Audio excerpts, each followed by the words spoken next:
Live Grim. Like, who the fuck wants to join a gang that a nigga keeps sending y'all on crash dummy missions? Like, the mental state of some of these grown-ass men, bro.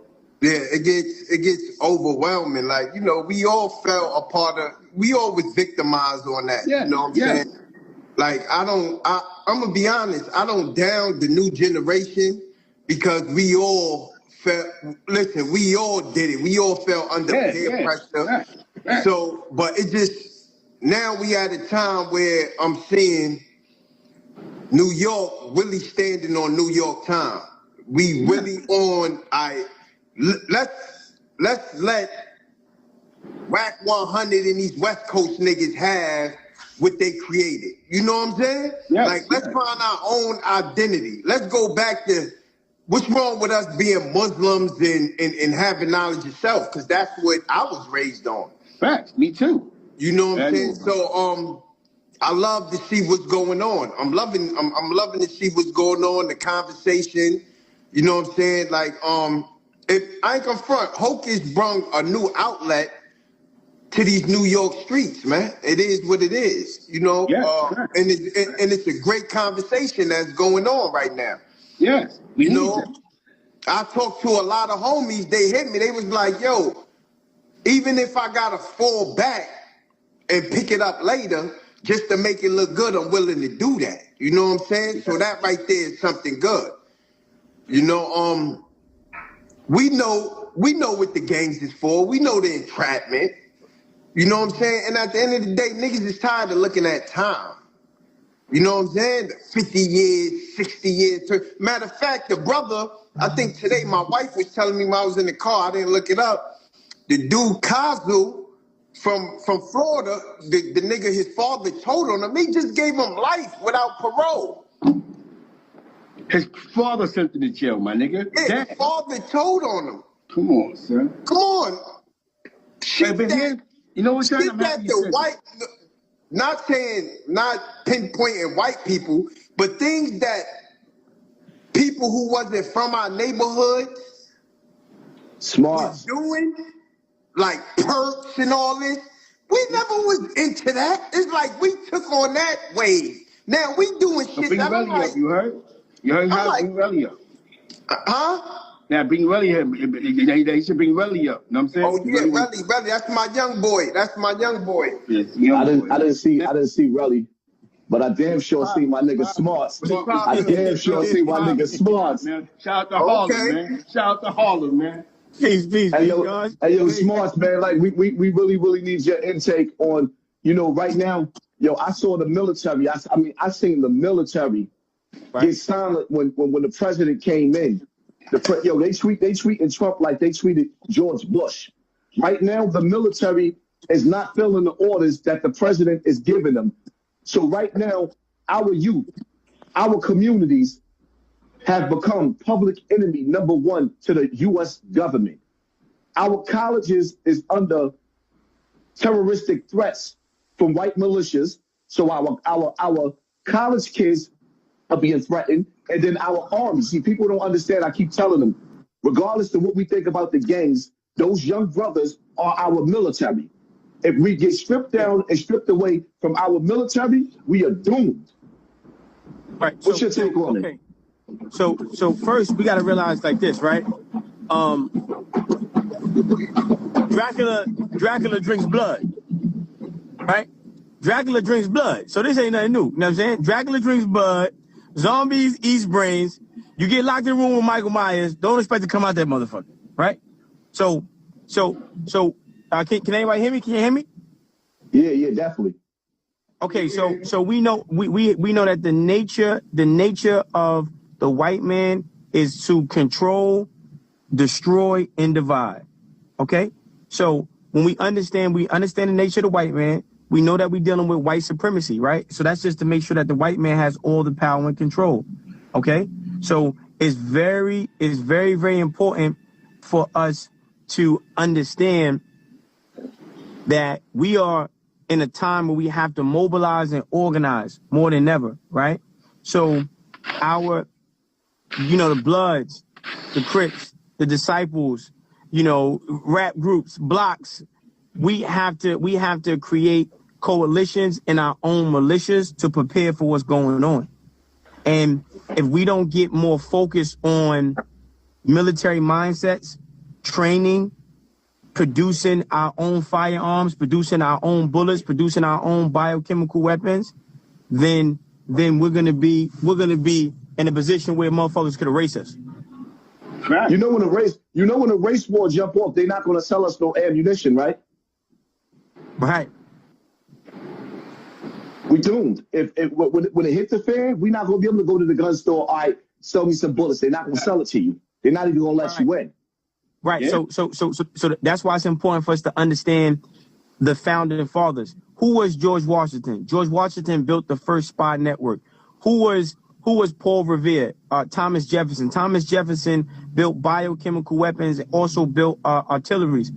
You know, when they were trying to get away from the British, them white motherfuckers was on it. So we just have to study. We just have to study history, and we're already in the race war. When in the heat of the war, they're executing phases. Yeah. There's phases. So it's important for us to be very, very mindful of that, and not get distracted and not implode, so to say. Yeah, you broke that out. You broke that down lovely. When you say we in phases, people got to understand, like, you don't wait till they actually outside. Yo, there's some videos I got to start sharing with y'all, because I watched some of them top the rednecks, the white boys. Yeah, right. And like, you know, the way these niggas is talking is like, yo, they ready to go door to door. They just waiting for Trump to give them the word. And it's seeming like Trump is like this close to giving them the word. Who Trump was the first way around, who he was then, that first presidency, he was like one of the best presidents ever. Right now, he's showing his true colors, or he's showing who's really the president, which is that colonized overseas. I don't even want to name their name, because then they'll take our whole channels down. But we know who we talking about. The evil overseas. Right. Well, son, that's why it's important for everybody just to be aware of the executive orders that Trump passed. They got rid of DEI, right, which is diversity, equity, inclusion. All the police departments have military upgrade weapons. So these are laws that are just passed, that's been recently passed, right? So they got rid of the Minority Business Development Agency. They dismantled that. These are the current executive orders that Trump just passed. So they're already preparing for what they what they want to do. Okay, so it's already happening. Like, it's happening now. So, but the upside to this, right? Because we don't want to sound like all hope is gone. Man may plot, but the law is the best planner. In the end, the black man wins. So it's nothing to worry about. It's just, now, are we going to be one of the few collectives who have the nuts and the courage to fight this enemy how he needs to be fought? You know, I think we need to start bringing more awareness, because, like, they're not really telling us how many bodies are being found hung upon trees throughout America. Not only that, there's women, black women. They're not telling the color neither, but it's black women being kidnapped and being found all over in the bayous, in the woods. Like there's a silent war going on right now. We have to really start telling our daughters and our sons, be careful. And even as men, right? You got to understand something. When you get pulled over by the police, depending on what towns you're going through, you got to understand something. When you see these brothers hanging in a tree, it's because they was pulled over by the Klan, who was basically in police clothing. And you think that you're going to the precinct, but you're not going to end up in the precinct. You're going to end up in the woods. So now you got to learn how to go live, or let your people know when you're getting pulled over by evil, because you're not going to make it home. What's on? Not to cut your wisdom, but not only do we need to know how to go live, we need to start to fortify. We have to fortify our cause. Yeah, I'm going to go down. Pardon me. Yeah, we have to fortify. You heard? Haas? Yeah. All right, copy. We got to fortify. We have to start fortifying our cars. We have to start bulletproofing our cars. We have to have military upgrades on our cars, so a traffic stop is not a death stop. Okay, so we also have to learn how to drive our cars in a way that we can get away. So it's a combination of things, my brother. It's not just saying we're gonna go live. No, we're going live from a bulletproof car, right? And we're driving, and we have defensive driving skills, so we know how to get away from those Klan members that's posing as police officers who's trying to make a traffic stop a death stop. And then we have the courage to run. We're not just sitting there, you know, oh, I'm pulled over, woo, woo, woo, so I'm going to stop my car. Once I identify that you are not trying to, you know, follow the laws, I'm getting the fuck out of Dodge. And if I have to attack you, if I have to fight you, I know how to fight the police officer who's live. Yeah, because you know it's crazy. When I was younger, right? Because everything you're saying is like real time. In the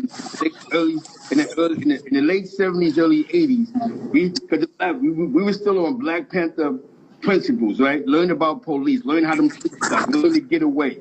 Because the only white men where I lived at you seen was police officers, caseworkers, and cops.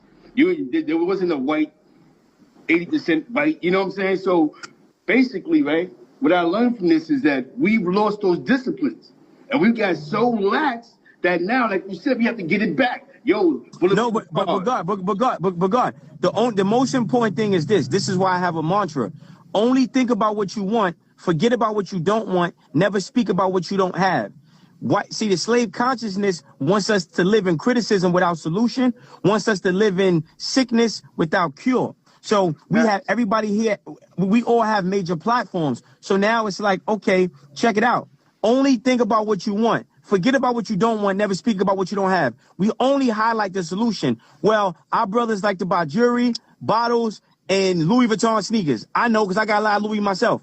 Well, to bulletproof a car is the price of 2 pair of Louis sneakers, right? So, you know, we have to now execute a strategy that's going to benefit us. Hassan has a powerful platform. So believe it or not, a lot of young brothers watch Hassan. I watch Hassan, and we may learn some things how not to get our TV turned off by watching the brother. Yeah, not putting yourself in a situation that because I'm telling you, it's so lax. These disciplines and this hip hop shit played a major part to it. And because I can see because the algorithm changed and the people changed, but we have to get that back, bro. Little shit like integrity, like man. The biggest problem is like with the brother Relly, right? That brother courageously stepped up and dropped his flag, and then you got the ignorant niggas that want to challenge your brother for doing the right thing, and then when you look at it, it's like some of these niggas is old enough to be this brother's father. It's like, when do we get these ignorant niggas out of the way in order for us? Relly, listen, Relly, check it out. Now, look, Relly, you need to see, you drop, okay, this is my perspective on it, right? You drop the flag that represents destruction and pick up the flag that represents liberation, right? So, Crips and Bloods, those were our militias. They have a revolutionary foundation, right? So, we don't need our brothers to necessarily drop the flag for brotherhood. We need to drop the flag for genocide, but now create and that's all I was saying. Like, if the cops pull you over, 4 more people is considered a gang. We need to stop making negative gangs and start creating more positive gangs. Really. So listen, here's your opportunity. Because you had the courage to drop the flag of genocide. Now pick up the flag of contractor. You can be the first Crip to say, okay, this is going to be a contractor company, right? This is a fraternity, right? This is something, you know, because Jim Jones has seen an interview of mine, right? And he misquoted me, but that's my dear brother, right? And he was talking about, you know, the Bloods, and this is the fraternities. We have to legalize. How do you start a fraternity, right? How do you start a group? How do you start a coalition? Those are nonprofit organizations. Right. So you dropped your flag. Now you can start your own revolutionary organization, my brother. Okay? So, yeah, yeah, Hassan, I know you was talking about brothers criticizing them and shit like that. Yeah, so you know what we have to do is time. Like people don't understand. I got my slogan where I say get the mop.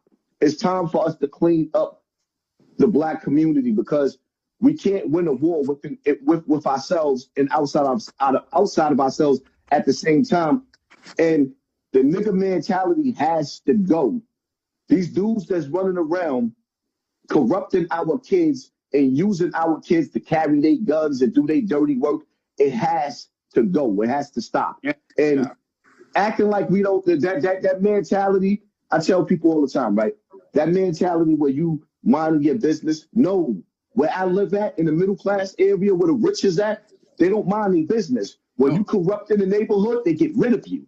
In our neighborhoods, we allow niggas to come back to our neighborhood and they keep their foot in our neighborhoods, not because they love the hood, but because they know if they ever fall off their feet, they can come back and they can throw a brick in the neighborhood. They can sell some fentanyl, they can sell some dope, they can sell some coke. That's how they look at you. They don't want to live where you live at, but they'll come back every once in a while and give some turkeys out that the mayor might have gave them and act like they spent they tax money. Like, nah, my nigga, enough is enough. The Nino Brown shit got to go in the garbage where we could destroy our neighborhood and then act like we doing for it by giving some turkeys out. Like, nah, keep your turkey, my nigga. You poison, and your food is poison. Hold on. What's the difference between them niggas and them colonizers that came on Thanksgiving and gave us the blankets with smallpox? Nothing. You gonna give me a turkey, then you gonna sell me crack? My nigga, you gotta go. They do, and they promote it. They promote this stupid shit, and they give it a light. And this like this gang culture shit is really done. It's baked. It's done. There's no value to it. Like even the mafia. We can say the mob, right? But they infiltrated casinos, unions, the infrastructure. All we do is toss signs up and be in rap videos. We gotta change this shit. Fuck that. Even them bloody Crips in California, them old niggas is cops. A lot of them old niggas then became activists. A lot of them blood Crip niggas that was blood and Crip and the original niggas. A lot of them niggas ain't bank robbers. They began to work for UCLA and USC and all this shit, bro. Mm-hmm. They began to make moves. A lot of them made moves, bro. You know what I mean? Mm-hmm. But we got to be careful again. That's why I said, you know, make sure we solution based and we understand the slave consciousness, and we always understand that. See, there's chemicals in the marijuana. There's chemicals in the alcohol. There's race specific. You know, chemicals, biochemical weapons that make us hyper aggressive, that make us bipolar, that causes dementia, schizophrenia, right? So yes, we hold Pinocchio accountable, but we know that Geppetto, the puppet master, is pulling the strings. So we have to defend ourselves against our brothers who hate themselves, who can harm us, but we know the real enemy is the white man. So it's very important for us to always bring it back to the white man. Exactly, because this cycle would never been able to continue if they wouldn't have allowed it in their communities. Because like I told my bro the other day, how is it that we all from these gangs, from all these hoods, when as soon as they call martial law, they kick everybody out their house and say, this is a military base now. Hey, in LA too. I don't care if you're from 62nd and Briarhurst, from the 20s all the way up to the 100s up Western and Vernon Avenue. If there's martial law in Los Angeles, that's nobody's hood no more. Nobody's from 6-0, rolling 30s, nothing. That is a military base. So how is it that we gangbanging? Because as soon as it's theirs again. We don't own the mineral rights. We could buy the land, but we don't never own the mineral rights. So it's like it's not ours. Nothing. Well, my dear brother, it's very important for us to understand that when you at war, you know, and your opposition, we are the opposition, right? Divided or unified, we are the opposition. So when you are aware, whether you're divided or unified, you're the opposition, meaning we are all enemies to the white man, and the white man is our enemy, right? We don't have the luxury of discarding or discrediting any of our, you know, soldiers that's in our army, whether it's unified or not. So we have to be mindful of certain conversations and understanding empathy and patience. And I'm gonna leave with this. We have to only think about what we want, forget about what we don't want, never speak about what we don't have, because we have a lot of brothers who want to unify, who want to come together. And I want to give, Hassan his flowers for consistently trying to stand for something and having the courage to speak about things that need to be spoken about. Sure. All right. And I want to give you your flowers, my brother, because from the first day you came home, when you was booking Gary shit over there downtown in Harlem, you've been the same nigga. Niggas probably watch you on Instagram and think this is something like you've been the same person. I ain't know you from before you went to jail. So from when I first met you, you've been this very same person, bro. I swear to God, bro. There's nothing made up about you, Smart. You definitely, and I like that. We gotta have that because we teach things. Oh, man, thank you, man. I appreciate you, man. Every time I met you, bro. Every time I see Smart, you was gonna take over this shit. You told niggas your word meant something out here in that very studio session. You told niggas you wanted the lights dimmed a certain way, like you wanted shit the way you needed it, bro. Real shit, bro. Like one thing I love about Smarts, man. Every conversation I see is very impactful and it's meaningful. You get something out of it. You planting seeds out here, and that's what we need to do because evil take no days off. And it's like some of the things that I'm seeing and I'm being witness to with the colonizers is diabolical. And it's like right now they pit bulls on chains. They hungry, they starving, and like you said, they vampires. Mm-hmm. People are looking at it like it's a joke. It's not a joke. These people are and shout out to the decent, the good white people out there that support black people in our fight. But the reality of it is, there's a war going on in their minds. We running around and we acting like everything is all good. I'm looking at these colonizers sitting up there talking about y'all shooting 20 people at a time. Them niggas is talking about we one shot, we one kill. You get one shot, one kill. Forest Hill Queens selling land in Gaza. Y'all both come from that land in Gaza, and you're enforced. Zeke and Hassan, y'all both come from that essence of New York City where y'all was still trying to save the generations going forward. So y'all have that in y'all heart to do that. That's why y'all naturally are the way y'all. There's no way y'all could fake it. That's what y'all come from. That's what New York City was when y'all was coming up. It was never about destroying the communities. So why y'all have that in your heart is rubbing off to my generation now. Because as